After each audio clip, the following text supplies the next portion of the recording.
Hey there, cats and kitties. I am the Blues Man, Johnny Blues, and today I want to talk about the Star Trek novel, The Final Nexus, written by DeWeese and published in 1988, sent to me by my good friend, brother from another mother, T.J. Pyramid, not too long ago. And I actually recently just finished this particular tome and took a little time to sort of process the outcome because there was a grand mystery unfolding throughout the story, twists and turns aplenty, and it was very intriguing.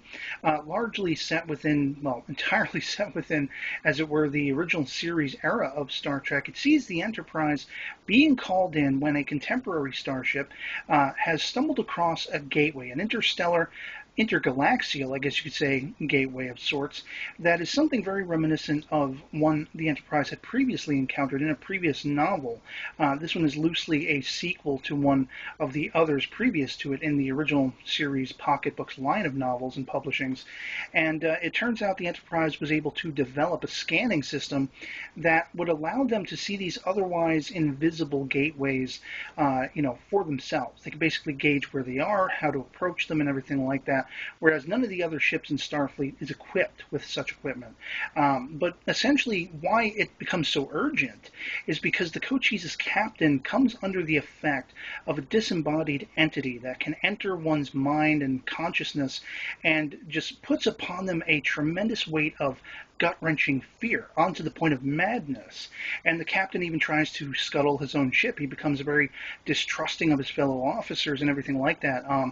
Once he is subdued, another member of the Cochise's crew ends up becoming, the unwitting partner, I guess you could say, of this entity in the engineering section. He closes himself off, kills a security officer, again tries to destroy the ship.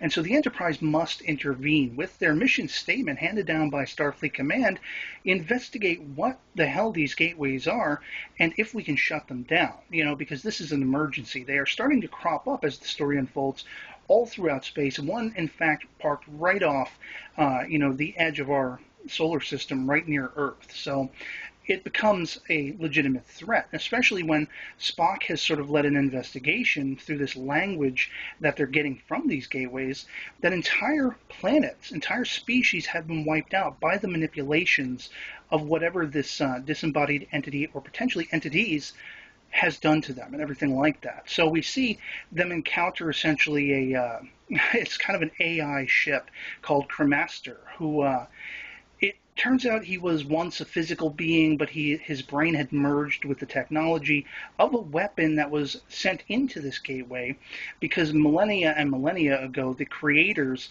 never knew that this was going to spur on these entities coming out into other solar systems and galaxies and destroying all life. He was going to be sent in to destroy it effectively, but he got stuck in a trap. And the Enterprise finds themselves soon stuck in the trap when basically the Cochise's contemporary officer to Spock has come over to the Enterprise, and they've been chased out of their own galaxy because the madness is now affecting another Starfleet ship, the Devlin, and Kirk has to enter this gateway willy-nilly and just try to figure out from the inside out how to bring it all down. And it's very interesting as they ally with Cremaster and they try to ally and Spock tries to communicate with these disembodied entities. What exactly is going to happen as they're uncovering all of the history of these gateways, trying to figure out a mapping system and trying to communicate with the AI ship and come to an agreement about reactivating the pulse that's supposed to destroy it from the inside out. And it's just very interesting, the twists and turns it takes, especially the limbo, the disembodied limbo that the members of the starship go through whenever they pass through other contemporary gates. It's just a very, very interesting read. Enjoyed the hell out of it. And I'd love to hear from you guys in the comments below if you've ever read this particular novel, what you thought of it, if you'll be looking forward to checking it out if you happen upon it. And otherwise that'll be pretty much it for me on this. Thanks, Joe, for sending it to me, and I'll catch you all later. Peace.